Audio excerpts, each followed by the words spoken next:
안녕하세요. 동네 게러지입니다.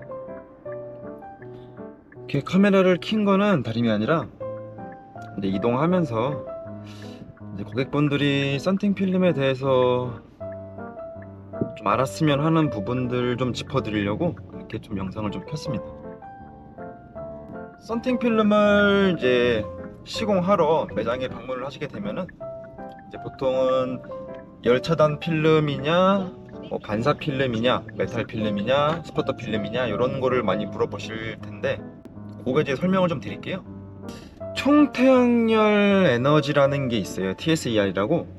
그거는 이제 필름에 대한 거의 그냥 간단한 수치 정도라고 보시면 되세요. 그걸로 필름을 고르시는 거는 아니고, 제가 왜 이 말씀을 드리냐면은 제가 좀 검색도 해보고 좀 많이 알아봤는데 제 주변에도 그렇고 아직까지 그 총태양열 에너지 차단율 갖다가 필름을 이렇게 권해주시고 이러신 사장님들이 계시더라고요.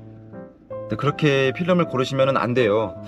이게 총태양열 에너지 차단율이라는 게 예를 들면은 1, 20만원짜리 썬팅 필름이 있고 5, 60만원짜리 썬팅 필름이 있다고 가정을 했을 때 그때 솔직히 총태양열 에너지 차단율이 비슷비슷합니다. 차이가 거의 안 나요. 총태양열 에너지 차단율이라는 거는 필름이 진할수록 어두울수록 수치가 높게 나오거든요. 그래서 밝은 필름일수록 총태양열 수치가 좀 낮게 나와요. 총태양열 에너지 수치는 그냥 5, 60%이 정도 된다 하면은 그냥 그 정도 선에서 타협하시는 게 맞고, 총태양열 에너지 차단 수치가 70%가 넘어가는 좋은 필름입니다 이렇게 말하는 것도 그렇게 너무 그거에만 의존하지 않고 필름을 고르셨으면 좋겠어요. 그거는 의미가 없습니다. 정확한 판단으로는 열 차단율 수치로 고르는 게 맞아요. 지금은 왜 다들 그렇게 총태양열 에너지에 이렇게 설명이 갔는지는 잘 모르겠는데, 정확한 수치는 자외선 차단율과 열 차단율입니다. 그리고 이게 태양의 그 차단 이런 걸 보면은 이제 나노 마이크로미터라고 하는 수치들이 있어요. 자, 10부터 1000까지 있다고 봤을 때 10부터 400 정도까지는 자외선의 영역입니다. 그리고 400부터 750 이 정도까지가 가시광선, 750 이후가 이제 적외선, 사람이 피부로 느끼는 뜨거운 열에너지, 이 적외선 영역이고, 이 자외선 수치도 대부분의 필름들이 400 정도까지 엄마가 주는 경우가 되게 많아요. 제가 지금까지 테스트를 해본 결과 되게 많다는 걸 느꼈고, 제대로 이거를 테스트했을 때 그 맥시멈 400 정도까지 수치를 막아주는 필름은 몇 개 안 되더라고요. 제가 특정 필름을 이렇게 뭐 권해드린다거나 이러지는 않을 거예요. 근데 우리가 일상생활에서 이렇게 자외선 테스트를 했을 때 이게 그날 자외선 지수가 낮거나 높은 경우들이 있거든요. 그래서 이게 어떤 날은 자외선 지수가 좀 낮은 날들은 기본 필름이라고 해도 테스터기 이렇게 종이에 대고서는 이렇게 햇빛에 대보면은 차단이 잘 돼요. 자외선 차단율이 뭐 한 70% 나오는 필름이 있다, 이런 경우에는 뭐 흐린 날이거나 자외선 지수가 낮은 날, 이런 날에는 차단이 잘 되죠. 근데 이제 여름철이 되면은 보통 자외선 지수가 높아지는데, 그런 날에 이제 자외선 차단율 99.9% 필름들이 이제 제 기능을 발휘를 하는 거죠. 대부분의 필름들이 자외선 차단율 99.9%입니다 우리 거는 필름은, 이렇게 설명을 하는데, 그거는 이제 아까 제가 말씀드렸던 그 태양열의 총 태양열 그 주파수의 10부터 400까지의 수치를 자외선 구간이라고 제가 말씀을 드렸는데, 보통은 한 300 후반 정도까지밖에 못 막아요. 그 다음에 열 차단율 수치를 또 설명을 좀 드릴게요.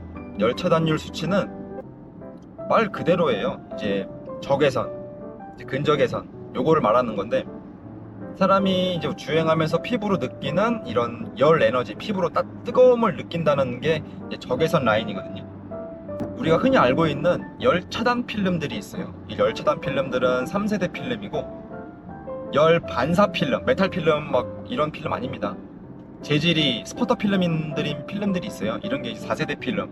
열 반사 필름인 거고, 그리고 만약에 이걸 쭉 거슬러 올라가면은 1세대와 2세대 필름들도 있어요. 1세대 필름은 이제 염색 필름이라 그래서 왜 주행하시다 보면은 필름이 투명해진다거나 보라색으로 막 변색된다거나 이런 필름들이 있어요. 이런 게 이제 1세대.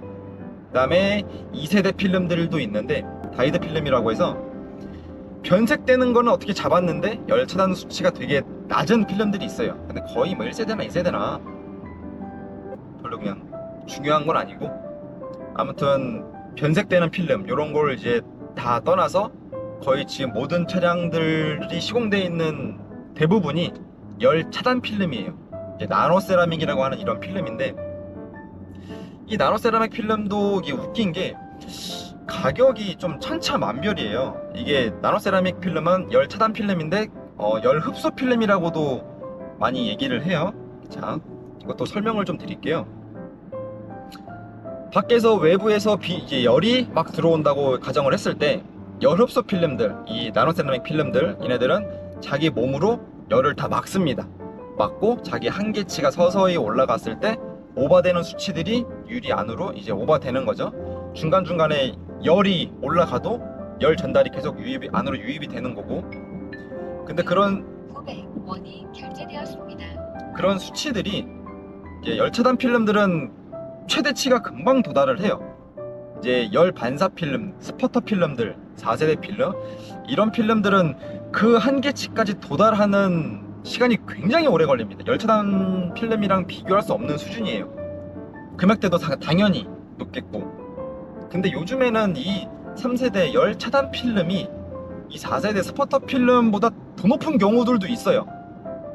그게 좀 웃긴 건데, 근데 4세대 필름인 이 스퍼터 필름이 이제 금속 필름인데, 뭐 이게 뭐 주파수 방해가 있다, 핸드폰 GPS가 안 된다, 이렇게 알고 계시는 분들이 계세요.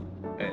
근데 이런 금속 필름들이 일부 제조사별로 좀 다르기도 해요. 이게 주파수 방해가 없는 스퍼터 필름들도 있고 주파수 방해가 있는 스퍼터 필름들도 있습니다. 희귀금속이 들어간 이런 류의 필름을 다 스퍼터 필름이라고 부르기 때문에 이제 시공을 했다고 쳐도 만약에 뭐 GPS가 안 된다, 하이패스가 안 된다 이렇게 말씀들을 많이 하시는데, 핸드폰 GPS 같은 경우에는 따로 어차피 이런 스퍼터 필름을 취급하는 매장에서는 다 아마 GPS 증폭기라는 거를 장착을 해줄 거예요. 보통은 다 갖고 있으니까. 그래서 이제 어쨌든 이게 시공했다 그래서 모든 차량들이 다 그런 뭐 GPS 수신 불량 이런 걸 겪는 건 아니고, 일부 차종들이 그런 걸 겪는데, 그런 것들은 이제 GPS 증폭기 이런 거 설치로 해결이 가능한 부분이기도 합니다. 그걸 해결 안 될 리는 없어요. GPS 증폭기를 설치를 했는데 해결이 안 됐다, 그거는 썬팅 문제가 아니라 다른 문제가 있는 겁니다. 뭐 아닐 수도 있겠지만, 제가 지금까지 시공을 해드리고 경험해본 바로는 다 해결이 됐어요. 네. 그리고 따로 다른 매장에서 금속 필름을 시공하신 다음에 오시는 경우들도 저는 많이 봤습니다. 그래서 GPS 증폭기로 웬만하면 거의 다 해결이 되는 부분들이 많았습니다. 썬팅 필름 농도, 요것도 중요한 것 같아요. 그래서 뭐 보통 앞유리가 뭐 30%, 측후면이 15%, 5% 이런 거에서 많이 좀 갈리는데, 이것도 좀 설명을 드릴게요. 이게 흔히 우리가 말하는 30%다, 15%다, 5%다 하는 게 정확한 농도는 아니에요. 필름사들끼리 정해진 약속 같은 건데, 물론 특정 지어서 막 세분화 시킨 브랜드들도 있습니다. 근데 통상적으로 30% 필름 농도다, 35% 필름 농도다 이러면은 35%가 아니라 그 근사치를 얘기하는 거예요. 뭐 29%, 31%, 뭐 37%, 이게 이제 가시광선 투과율, 네, 비투과율이죠. 시인성, 그 필름이 어두운 정도, 요걸 말하는 건데, 보통 이 근사한 수치에 왔을 때 우리 이거를 35%라고 부르자 해서 이제 35%가 앞유리용 이렇게 된 거거든요. 그래서 뭐 정확히 35%가 나오냐 요건 아니라는 거, 네, 그런 건 알고 계셔야 돼요. 측면도 똑같아요. 측면도 이제 뭐 15%다 하면은 이게 뭐 9점 몇 프로, 11점 몇 프로, 12점 몇 프로 이렇게 나오는 게 있는데, 그거는 이제 15%로 우리가 약속을 합시다. 이걸 일일이 부르기 힘드니까 그래서 약속을 한 거예요. 근데 일부 브랜드들은 이게 아예 뭐 12% 필름입니다 뭐 이렇게 얘기를 하기는 해요. 그거는 약간 제가 볼 때 그 필름들의 뭐 그 필름들 제조사 마음이지만 이것도 웃긴 거예요. 이게 15% 필름이 밝다고 하시는 분들한테 이렇게 이쪽으로 시선을 돌리려고 하는 그런 의도인 것 같기는 한데, 뭐 아닐 수도 있습니다만, 제가 볼 때는 그 12%도 15%라고 부르는, 우리가 통상적으로 부르는 범위 안에 들어간다. 15%냐 12%냐 요걸 따질 거는 아니다. 요것도 좀 말씀을 드리고 싶어요. 메탈 필름들이 있어요. 반사 필름들이 있는데, 이런 필름들은 똑같은 15% 얘네들보다 좀 더 짙어요. 그 색깔 표현을 해야 되기 때문에 그게 좀 짙습니다. 필름 농도도 15%가 아니라 거의 10%, 압력도 35%가 아니라 30%, 이런 식으로 메탈 필름들은 다 표현이 되더라고요. 제가 좀 필름들 여러 제조사를 좀 비교를 해봤는데 그런 공통적인 부분들이 있었고, 반사 필름들은 5% 필름이 안 나오더라고요. 나오는 브랜드들도 있을 수도 있는데 제가 좀 많이 검색을 해보니까 안 나왔었어요. 그래서 이런 필름들은 아예 그 색깔이 들어가 있는 이런 필름들은 색을 최대한 노출을 해야 되고 이뻐 보여야 되기 때문에 가장 잘 보일 수 있는 그 농도로 제조를 한 게 아닌가 생각이 들기도 합니다. 그리고 뭐 메탈 필름을 해야 되냐, 아니면 나는 그냥 평범한 뭐 비반사 필름을 해야 되냐, 아니면 뭐 요즘 많이 하시는 반반사 필름을 해야 되느냐, 이런 것도 많이들 고민을 하세요. 그래서 그거는 특정 지어서 제가 이걸 해라, 뭐가 좋다 이렇게 말씀을 드릴 수는 없습니다. 원하시는 마음에 드는 컬러로 뭐 파란색도 있을 거고, 레인보우 색깔도 있을 거고, 일반 그냥 흔한 검정색도 있을 거고, 에메랄드 색깔도 있을 거고, 색깔이 요즘엔 많아요.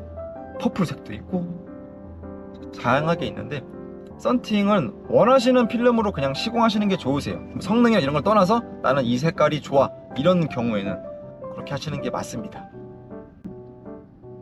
아까 전에 또 놓친 것 중에 하나가 3세대 필름, 열차단 필름들은 제가 볼 때는 한 5, 60만 원까지는 이게 협상이 돼요. 충분히 허용 가능한 범위라고 저는 생각을 합니다. 열차단율 뭐 90%대 이런 것들도. 근데 이제 스퍼터 필름들도 100만 원 이하로 시공이 가능한데, 열차단 필름이 이 스퍼터 필름보다 더 비싸다? 이거는 저는 좀 반대의 입장에 있기는 해요. 아무튼 열차단 필름은 뭐 5, 60만 원 넘어가는 막 80만 원, 90만 원, 100만 원 이렇게 비용을 지불하면서 시공하는 필름은 아니다. 이런 건 좀 말씀을 드리고 싶어요. 아까 말씀드린 것처럼 스퍼터 필름이 열차단율 성능이 워낙 좋기 때문에 큰 금액을 주고 썬팅을 해야 된다면은 스퍼터 필름을 추천을 드리는 거예요. 우리가 땡볕에 차를 세워둔다고 가정을 해봅시다. 만약에 학교 운동장에 한여름에 막 온도가 막 36도, 35도 이렇게 올라가는 요런 여름철, 그때 만약에 땡볕에 세운다고 했으면은 열차단 필름들, 나노세라믹 필름, 얘네들은 1시간만 지나도 내부가 뜨거워집니다. 스퍼터 필름은 상승되는 그 시간이 굉장히 길어요. 한 3, 4시간 지나도 막 탔을 때 뜨거워 막 이런 정도의 느낌까지는 아니고, 확실히 성능이 좋은 거니까 이건 느껴보셔야지 아는 거라, 썬팅 필름을 아무리 좋은 거를 시공을 해도 내부 온도가 상승하는 거를 막을 수는 없어요. 만약에 썬팅 필름이 1000만 원짜리가 있다고 가정을 해봤을 때 어마어마한 성능이 있다. 근데 그걸 시공한다고 내부 온도가 안 뜨거워지는 건 아닙니다. 차량 중에서 유리가 차지하는 비율보다 철판이 차지하고 있는 비율이 더 많기 때문에, 그리고 실내는 밀폐된 공간이라서 어쨌든 내부가 뜨거워지는 건 어쩔 수가 없습니다. 차량을 땡볕에 장시간 주차해야 되게 되면은 창문을 조금 열어서 좀 공기순환을 시켜주시는 게 내부 온도 상승을 막는 좀 좋은 팁이죠. 그런 게 좀 좋긴 해요. 여름철에 좀 창문 열면 벌레 들어갈까봐 고민하시는 분들도 계신데, 그래도 난 뜨거운 게 싫어 이러시면은 여시거나 아니면 큰 돈을 들여서 스포터 필름을 시공하시거나 이러시는 방법들이 좀 있습니다.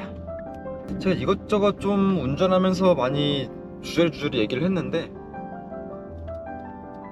어쨌든 썬팅 시공은 고객님들 본인의 선택이고 몫입니다. 그렇기 때문에 제가 뭐 이 필름이 좋다 저 필름이 좋다 왈가불가 하진 않을 거고, 그냥 고객님들이 이 정도는 알아서 좀 과도한 금액으로 썬팅을 시공하시지 말라고 제가 간단하게 말씀을 드리는 거고, 제가 지금 설명드리는 이런 뭐 태양의 뭐 배선, 가시광선, 적외선의 영역을 모르시는 썬팅샵 사장님들도 많아요. 근데 우리가 판매를 해야 되고 시공해드리고 이런 건데 기본적인 상식은 갖고 상담을 해드려야 되지 않나, 이런 생각에 이걸 만약에 모르시는 사장님들도 공부를 좀 하셔라, 상담할 때 도움이 되니까, 그런 거에서 올리는 거니까. 이제 제가 말한 게 틀릴 수도 있습니다. 틀릴 수도 있는데 저는 저 나름대로 공부를 했고 오랜 기간 썬팅 이쪽 업계에 있으면서 의문점이 들었던 것들을 저는 공부를 했어요. 그래서 제가 얻은 해답은 요거였으니까, 만약에 저랑 생각이 좀 다르시다 이런 분들이 계시면은 댓글 달아주시거나 이러시면은 제가 또 공부를 하겠습니다. 제 말이 뭐 무조건 맞습니다 이런 건 아니니까 그런 것도 좀 감안해 주시면 좋으시겠고, 저는 아까 말씀드린 것처럼 고객님들이 알고 시공하셔야지, 너무 말도 안 되는 썬팅 필름에다가 큰 금액을 주고 시공했는데 이거 엄청 좋은 거고 돈도 많이 썼는데 너무 뜨거워, 이거 썬팅 너무 안 좋은 것 같아, 이런 고객님들을 많이 봐서 최소한 이 썬팅 필름의 개념이라든지 그런 것들을 좀 알고 가셔야지 되지 않을까 좀 생각이 듭니다. 제가 옆에 뭐 표랑 이런 것들을 많이 같이 첨부를 할 생각이기는 한데 이게 설명이 전달이 제대로 될지는 모르겠네요. 일단은 최대한으로 고객님들이 알기 쉽게끔 설명을 한번 해보도록 하겠습니다. 그러면은 꼭 좋은 필름, 현명한 소비 하시길 바라면서 영상은 이걸로 마치겠습니다. 감사합니다.